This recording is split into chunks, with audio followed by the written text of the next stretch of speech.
planning an event and looking for a way to create connections between your attendees and your sponsors or partners, between your speaker and your attendees, well, no matter if it's an in-person, virtual, or hybrid event, if you are looking to create connection at your event, I have one single tip for you of how you can work that into your event and walk away with what we would all deem as a successful event. Before we jump into it, I'm Logan Clements, a freelance event producer based out of Seattle, Washington, and I do want to remind you to like, subscribe, turn on that little notification bell so you get notified every single Monday when I drop new videos. I am the owner of Logan Strategy Group. Go visit www.loganstrategygroup.com to learn more about what I do for in-person events, virtual, hybrid, and beyond. And if you like more free content, I am the co-host of the Better Events podcast with fellow event pro Mary Davidson. We have weekly episodes talking about what makes a good run a show. What does an event planner or producer even do? Let's talk about Google Analytics with your small business owners.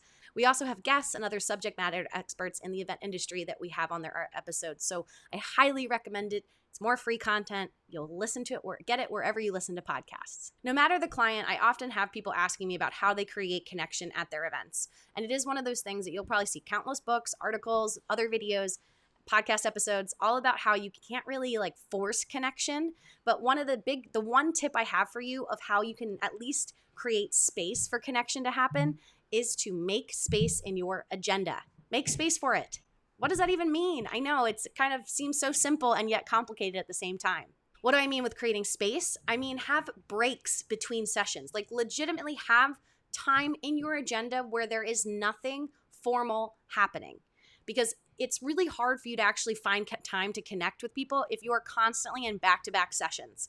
Again, this applies whether you're doing in-person or virtual or a hybrid audience. You need that time. Because think about it. When you have been at an event and you have come away with a really strong connection, how did that happen? For me, it often came from a break where I'm walking over and grabbing a cup of coffee or a drink or something from the food table. Or maybe it's even bumping into somebody and bonding, at the bathroom sink as we wash our hands. Or it's even having those moments as you find your seat and you're settled down and you want to know who, you introduce yourself to the person next to you just because you're waiting for some time. But having those breaks between sessions is going to help create space for you to connect with your attendees, for attendees to connect with each other. Also, if you have sponsor booths, you need breaks or time when there's nothing else happening to encourage folks to go and experience and walk around your sponsor booths. Because if you constantly have them in session after session after session, they're not going to have time to wander over to a booth because they need those breaks. Another option for how you can create some space in your agenda, have a lunch break. Don't make it a working lunch. It doesn't have to be anything facilitated, but have a lunch break. And even better if you can provide that lunch somewhere and have another space where folks can pick up their lunch and go sit down and sit and talk to each other. But having an actual lunch break, meal break. I see this with nonprofits. If you're doing a fundraising dinner, making sure there's space in that dinner where you're not doing any program and people are just eating. Because often they're coming with friends and people they already know, but maybe they're paired with some people that they didn't know. And having that space, that breathing room in your agenda, in your flow, your run of show, your production schedule is just going to set you up for success because that's where those connections really can happen. Now, if you're someone who wants to have it a little bit more, formatted and a little less willy-nilly of just, all right, Logan, I need space in my agenda and a lunch break or a meal break. Sure, great, got it.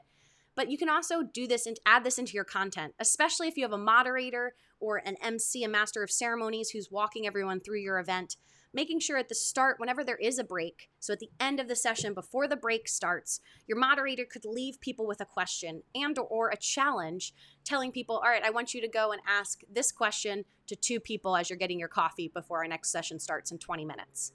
Or here's what we want you to walk away and think about, and maybe find somebody to talk about this topic with. Now, I warn you, you will find some people who roll their eyes and they're like, oh, this feels like we're getting treated like kids.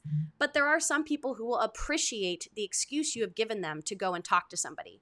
And it's so simple. It's such a tiny little thing. It doesn't impact your whole speech, your content, all of that. But just having those little tie-ins that just kind of subtle reminders to your attendees, we want you talking to each other. We want you to go meet each other. And then my fourth kind of a bonus tip, because I was really going to only give you 3 here, it would be to have activities. I think those are anything that gets you hands-on, standing up. We're not sitting in our passive seats listening to you talk virtually or in person or otherwise.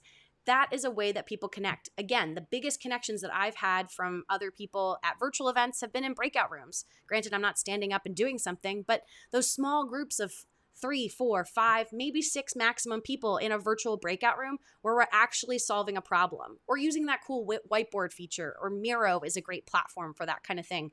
That just gets like an open discussion going where you actually feel like you're starting to connect with people. In person, it could be actually planning an activity. One conference I love, they do education in the morning from like 8 a.m. till noon.